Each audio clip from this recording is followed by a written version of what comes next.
Welcome to the GMBN Tech Show. Coming up this week, we've got trends that stuck. And those trends that sucked. And much, much more. Wow. This is episode 400. Wow. Of the Tech Show. Let's go. So, I guess we just need to say thank you very much to everybody involved in the Tech Show to make it this far. So thank you. And, of course, thank you to you out there. If you've clicked like, if you've watched, if you're subscribed, all of that has helped make us to the 400th show. So, thank you very much. Big round of applause for everybody. Woo. Let's go. Right. So, in those 400 shows, so that started back in, when was it, January 2018? Yes. Yeah, long time ago now. Lots has happened. It's not that long ago, really, but okay, But lots has changed in the world of bikes. I mean, yeah, it has. I mean, I think there's some really big trends that have sort of like drifted their way in. There's some that kind of like popped up, made a lot of noise, and then melted away. Yeah. Which has been fun. Let's dive into what they were. Yeah. So, right. Bikes getting better. Yeah. Yeah. Easy one. It is, and I think there's a lot of sort of grim news about the bike industry, and there's a lot of news about. Well, we'll dive into some of it in terms of price-related things and features. But I think one of the things is that a bike now, whether you're getting an entry-level one, a mid-level, or a really high-end one, you're splashing lots of cash. Well, they're really good. Yeah. They're really awesome bikes and much better than they were in 2018. Consistently as well. Yeah, so it's not been like so. a massive leap in anything. It's all just sort of been like incremental and sort of added up to a better product. And I think that's really good in terms of we haven't had these huge step-ups where actually if you've got a bike anywhere in this sort of like time frame of 7 or so years, they're all really quite good. But the bikes you get now have had all these little updates and all these tweaks to geometry and better suspension and in-frame storage and better cable routing. So yeah, they are really good. I think that's a really positive thing. Yeah. Right. Yeah, there we go. That's a good, something that stuck. Yes. One thing that sucks and might continue to suck for a little bit longer. You say that, I think other people might not. Maybe. Prices going up. Oh, I mean, Yeah. So the top end of the market, we're seeing prices now in 5 figures. Yeah. I mean, I feel like I remember working at a bike magazine in a similar time frame, probably maybe 10 years ago, maybe 15 years ago, and the £5 bike was like this. It was like crossing the Rubicon. It was like mental, and you'd be getting something custom titanium. You'd get, I don't know, custom wheels with, some handmade bonkers rims. It'd all be kind of like wild. And now we've got a lot of production bikes that are, over 10 grand, whether that be pounds or dollars or euros. It is pretty wild. It is a lot of money. But, what are you getting with that money though? Is it? Well, I mean, I guess we have to talk about money. We're not economists. We've worked in bike shops, so thus we're not economists. I think the factor is that we've had a lot of inflation, and inflation is one of these things that quietly moves along hopefully in your savings account or not in your savings account, just on your mortgage.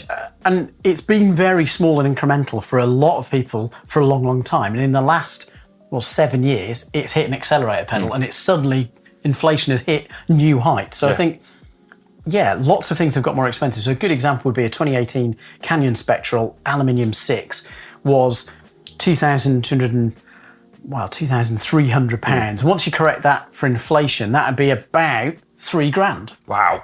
But you can actually get this sort of equivalent bike for £2,800. Okay, it's not a wild saving, but inflation, I think, is a big factor. And inflation is generalised, and then there's lots of pockets where, for say materials or for shipping, where it's gone up loads, and that has made a real impact on bikes, unfortunately. So yeah, that does suck. Yeah.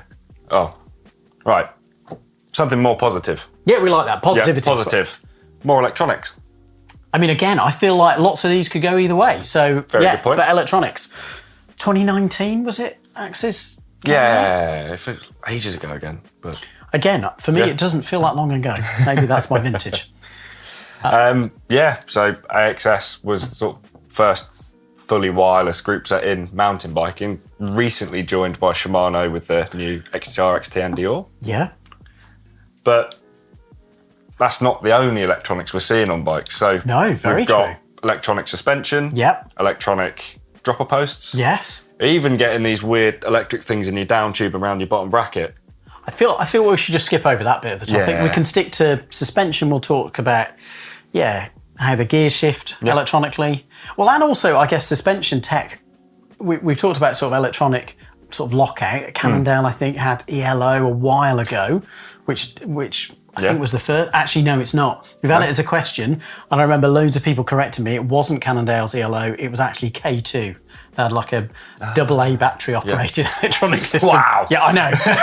But the electronics in the suspension system, okay, it's new and it's really expensive at the moment, but I feel a bit like the group sets, it will hopefully trickle down. And that, I think, is really exciting. Yeah. Like electronic suspension that sets itself up. I mean, that'd be dead cool. That'd be really good. Okay, what other changes have we had? So, introduction of mixed wheel size. Yeah. Yeah. No, I mean, and I guess that's another product that, again, get in the comments if you've got opinions, because I know someone will have an opinion. And lots of people, I feel like, will mention the Trek 69er. Yes. Actually, I mean, it was sort of Gary Fisher's, really, but Trek took it. And that was a 29er up front and a 26 in the back. And they did there was a full suspension model, famously, where there was a wonderful single speed with Maverick, dual crown forks. It looked kind of bonkers. But actually, earlier than that, Cannondale had a Beast of the East that had a 24-inch back wheel. Yeah. But now it's been popularised. And now, opposed to being like a weird, slightly niche thing, where maybe a bigger brand does it for a little bit, pretty much every brand has got a mixed wheel size bike in their lineup, or the option to run a bike with a kind of a flip chip where you can make it mixed wheel size. I think it's interesting. Sort of more on gravity-oriented bikes. Agreed, still, definitely, Because I think that's where it serves its purpose best. Yes. So I think it all came about, when was it, in January 2019? When the UCI said you could use it in competition, so you're seeing it in downhill and enduro. See, I didn't know that. Yeah. Okay. Yeah. Good fact there. I didn't know that one at all. Yeah. I guess it's still taking wings, isn't it? We did a tech piece on Dan Booker's bike. I'm trying to think. I think it was Lear Gang, and he's mixed wheel size, winning races on it. So it is race proven. Yeah. I think it's quite fun. I think it's like a thing that appeared on the market. It was sort of like a bit of a weird thing that people did to their bikes and had to modify suspension. And now it's like a mass market thing. Yeah. I think it's good. Yeah. Right, okay. What other wheel-related trends have we got? Well, let's keep it rolling. The plus tyres. Oh, yeah. So they haven't really stuck around. Not really. I think, how do we describe it? So it was sort of making... Big fat tyres. Big fat tyres, yeah. So they were making waves in sort of the mid-2010s. Yeah. And that's just sort of fizzled out. Yeah, I feel like there was the 29er trend, which it sort of like started. Fisher was a big part of that. And it kind of rolled forward and then it almost stalled. And then thankfully people rode it and went, oh, actually, this is quite good. Yeah. It felt like the plus size thing was another thing where the industry said, oh, these much bigger tyres. We're talking about a 27.5 with a width that was up to about 3 inches. It was about 2.8 to 3 inches. And you could fit it into a 29er bike or some, and it offered you more grip. It was a bit heavier, but it was kind of like a fun, aggressive bike in certain circumstances, because it's a big tyre, it's a bit mushy. And loads of brands got behind it. I would say Specialized were probably most notable because they switched a lot of their trail bikes to being like plus bikes. And it did just stall. Yeah. But we've sort of seen things, say, mellow out. I'd say like 2.4 to 2.6 across most things now. And I think that's a really good point. In fact, before we had plus size, lots of bikes were kind of limited to maybe a 2.35 tyre, because that was the big at the time. And then plus really pushed everything further forward. It was probably too far. And now loads of bikes have got 2.4 on cross-country bikes, 2.5 on cross-country bikes. Even the Tech Show last week, we'd got 2 bikes that easily fitted 2.4 and they were like a go fast bike, which is, I think if you thought back to when the Tech Show first came out, that just would have been unthinkable, because the understanding of how tyres worked just wasn't there. Okay, that is good. I think it's a plus that it came and went, because we've all got better bikes because of it. Okay, nice. I'm going to pick this one up. Okay, and I'm interested. What are we talking about? Bear with me, guys.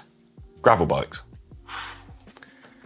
I say bear with me because currently it's the fastest growing non-e-bike category. Oh God, you've in said cycling. you've said a lot of triggering I've said a lot of things trigger here words now. now. I am Right, sorry. okay. But whether it's sort of adventure or race inspired, there are more bikes in this category than ever to choose from. Yeah. And they're more capable. As bikes, yeah. So whereas before there would have just been like adapted cross bikes, which are steep to deal with tight courses, they're much more forgiving bikes now. Yeah. So if you're getting into it, you haven't got to worry about all of that. It's just everything about them, and like the other bikes, has improved. Agreed. Yeah. So the more people that get on them, the more feedback they're going to get. It's just this ever evolving. Yeah, and I think there's a lot of hate out there for gravel bikes, much like this for EMTBs. Yeah. I think we need to be really careful in terms of we're all riding off road, we're all in a space, we're all going to enjoy it in very different ways. So if gravel bikes aren't for you, that's fine. Don't worry, we're still going to cover all the other aspects of off-road riding, all the way up to downhill, all the way to kind of free ride stuff as well.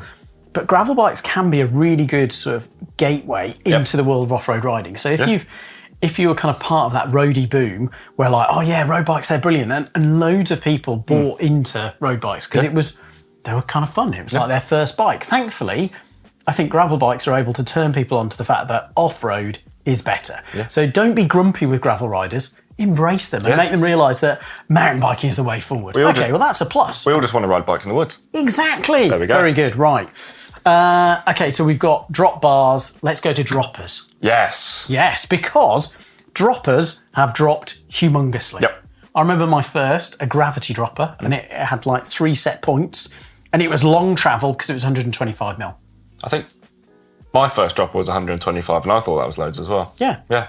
Exactly. It's bonkers now that is effectively the shorter option from most brands. And now we've got up to 200 is sort of a mainstay with lots of brands. And there's 220s. I feel like there's a 250 out there as well. I think there is a 250 out there now, yeah. And I think that's really good. I think even back then at show 1, if we'd said there's going to be a 240 mil dropper post, I think a lot of people probably would have laughed and said, oh, that just won't work. But they do work. And I think it's been really good that loads of brands have really adopted this. I guess a bit like the fat tyre thing. Yep. Okay, they haven't gone full plus, but they've gone, oh, okay, people want to ride fatter tyres, a bit like they want to run a longer dropper. Yep. I was really anti them, I've got to say, to start with. I'm like, no, not needed.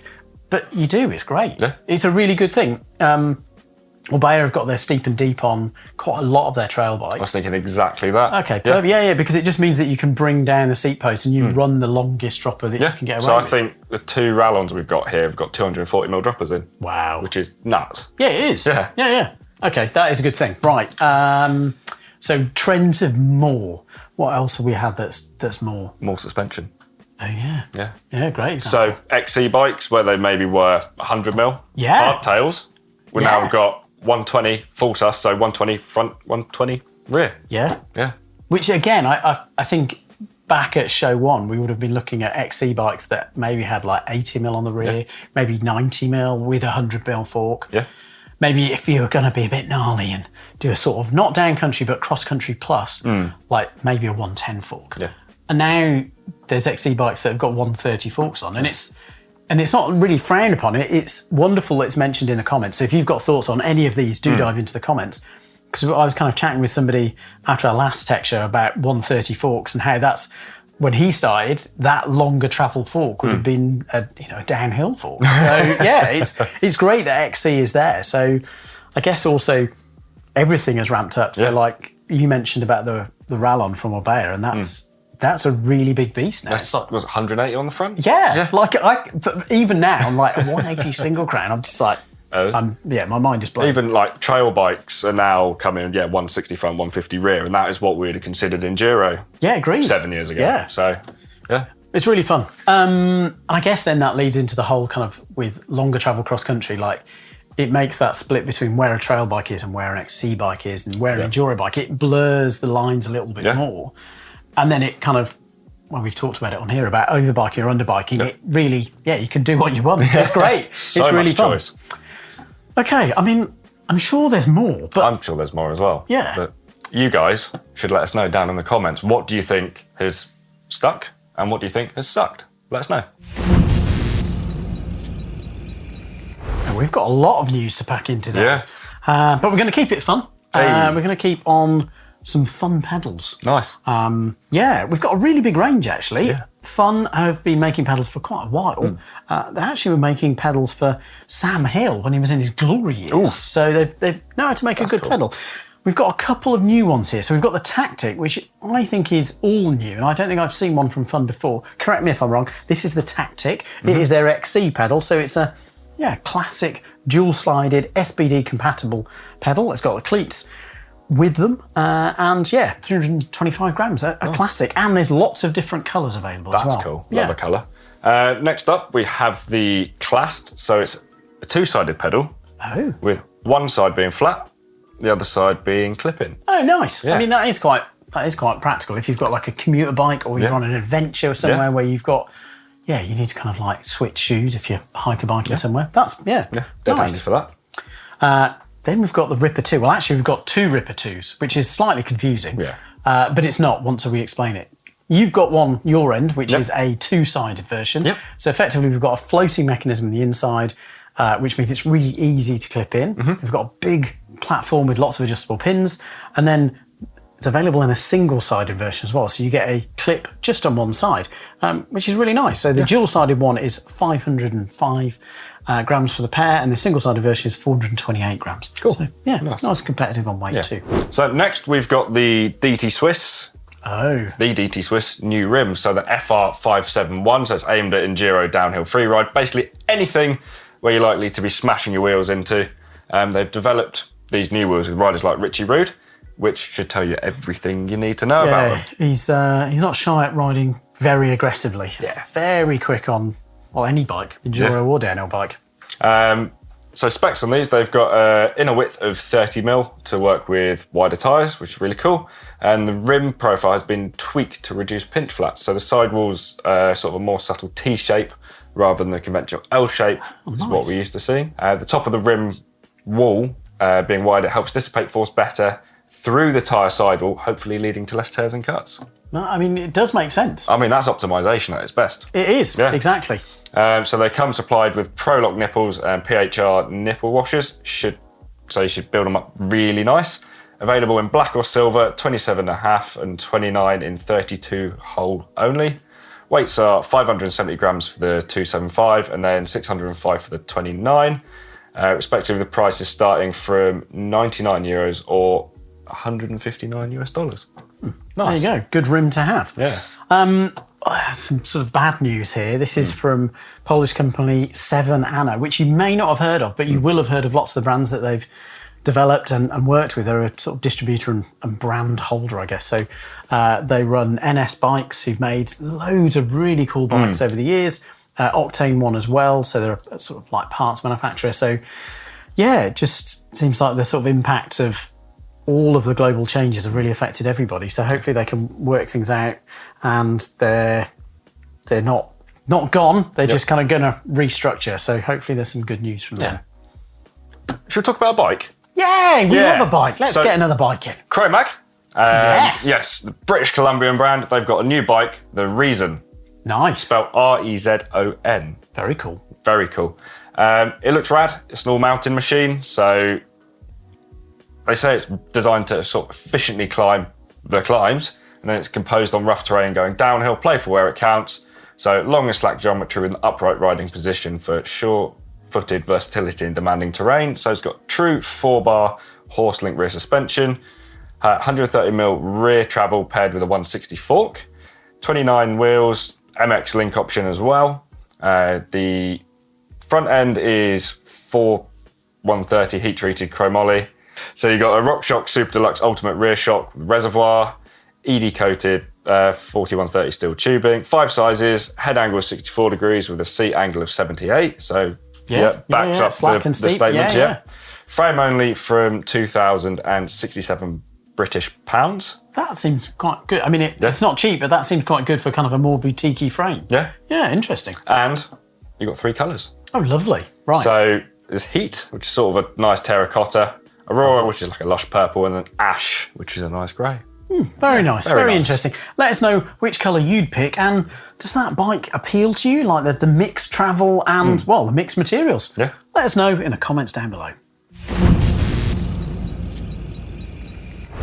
Quiz time. I love a quiz time. Yeah. Okay, last week we talked about Kestrel bikes. We talked about carbon bikes and how they're not that new. Yep.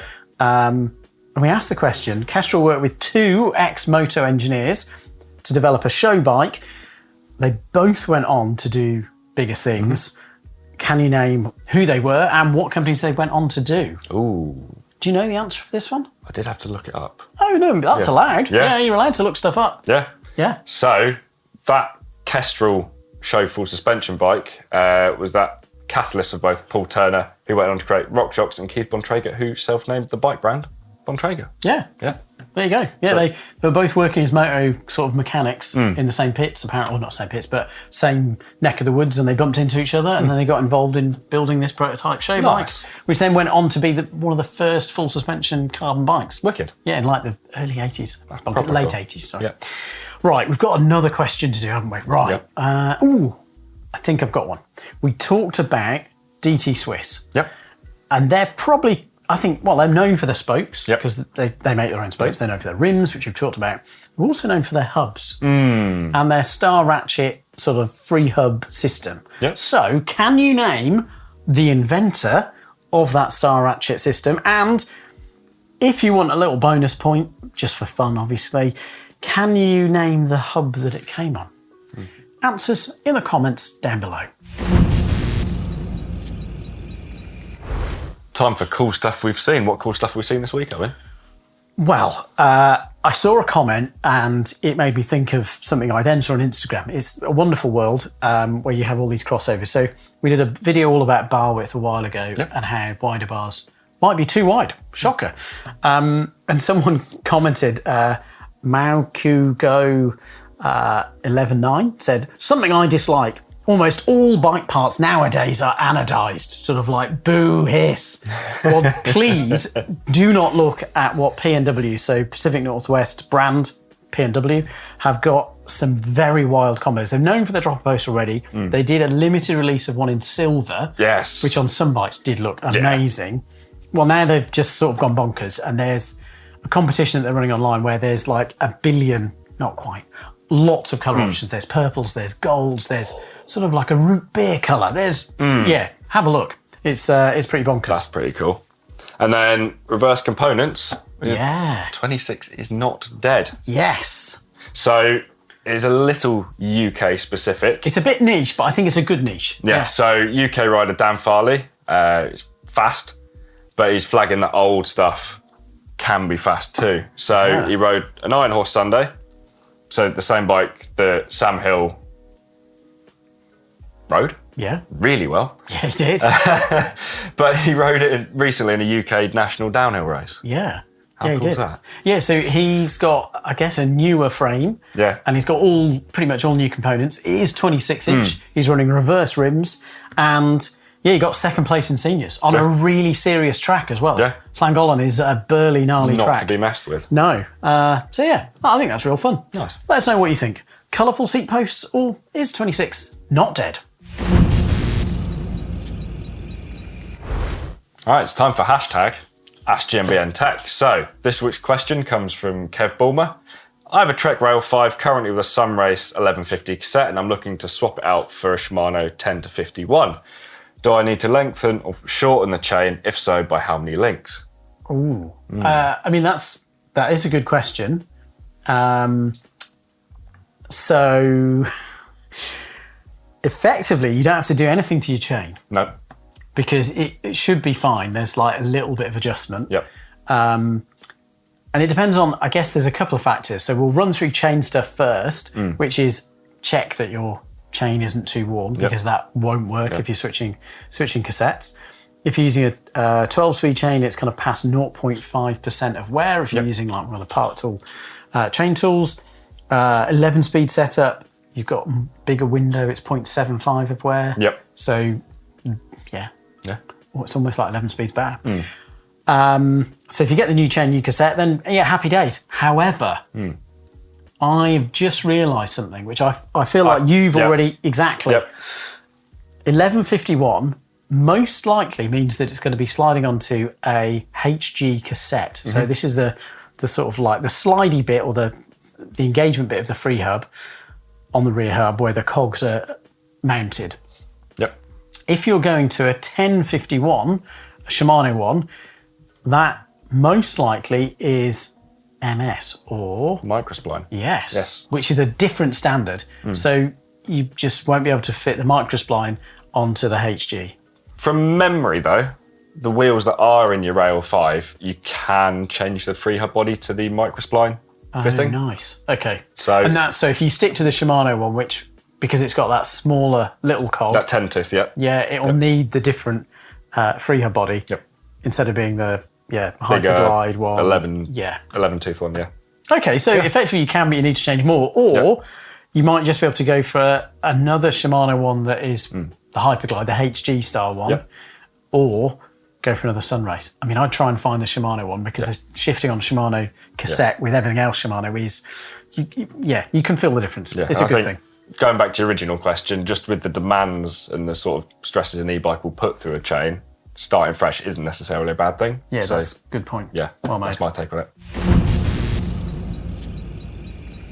And we're on to your comments. So, 400th show, there have been loads of comments throughout the time of that, and we love reading them all. So, get them jotted down there. So, I put out a chain damper video. We put a chain damper video out that I featured in. Yeah, no, you did it. It was great. Yeah. So, we've got Bike Dibley, who says they were the first person to import O-chain to the UK. Oh, there we go. Very good. So, something nobody really talks about, do these chain dampers work well enough to justify them on short travel bikes? Hell yes, my 135mm trail bike benefited hugely from the device. The delayed pedal engagement is a non-issue in reality. That he left his in the 12-degree setting all the time throughout the ride. It's a fabulous upgrade on a mid-travel bike. There you go. So not just for long travel stuff. Okay. MJ5681, a hub with 72 points of engagement is going to be enough for the vast majority of recreational riders and does not cause the pedal kickback issues. The industry makes people believe they need ultra-high engagement when most do not. I think there's some validity to that because I think once you're rolling along, I think if you're doing kind of trials, stop, go, well, literally trials, like hopping around, or you're doing very stop-go trails, you really notice, and in a good way, a higher engagement hub. But for others, maybe you don't notice. So, Then Corral 53, waste of money for negligible results, 99 for the people out there. A lot of reviews from non-racers were basically just sort of placebo, i.e. they were paid for it and they're a bit biased off of it. The 1% of racers out there that might see some minuscule results, and since they were chasing them, to be the best. Yeah, I'm going to kind of, disagree. Yeah, I'm going to say it's definitely the marginal gains, but I think it's one of those things I think there's lots of little things that do add up and can make a difference. And it's this weird one where I've heard some even actual suspension brands talk about, pedal kickback is not really a thing. And they're, one brand in particular is talking about a single pivot bike, and actually one of the benefits of that design is that the pedal kickback actually works and helps kind of create the anti-squat, so the bike isn't just sort of bobbing around all over the place. So if it makes a difference there, then these chain damper things do make a difference because we're relying on the chain to make a difference how the suspension feels. So straight out the gate in that video, you might notice, I noticed the difference. Yeah, 100%. Yeah. I mean, I think it's one of those things we do have to be mindful. It is expensive and it is a marginal gain. Yeah. But for those that are investing lots in their bike and want something that can make their bike feel potentially better for them, well, you can go wild on it. Cool. Max EB9VI. Sounds like a password code. That's a very good name. E13 have built this into their Sidekick hub. Also, can we trust anyone who runs their seat that far forward? Okay, well, seems a bit controversial. It opens your hip angle up when you're pedalling and it works really well. Well, there we go. There you go. Yeah, you've been told. Sean218, there we go. I was wondering if anyone's going to bring back a product that they don't sponsor or do a video on that offers similar, if not better, solutions. Okay, I think this is talking about the Sidekick hubs. Yeah, but I think you covered those in the video. Williams Racing Products, they've also got their DT double clutch ratchet kit, and I also saw something really interesting from them the other day as well. There's a lot of interesting stuff. There's a lot of interesting stuff from them. Williams Racing does. We saw them at Eurobike. So if you haven't seen any of the videos, not from Eurobike, from Sea Otter, all the shows have started to blur in my brain, which is awful. Have a look at some of the bikes that he's done, they are bonkers in terms of how far forward in terms of tech they are. And if you think it's all margin gains, it's just rubbish, let us know in the comments down below. Right, what have we got coming up on the channel this week? We've got some trailside hacks to get you out of trouble, or at least maybe stop you getting in trouble in the first place. It should be fun. Nice. There's like 2 me's. That's cool.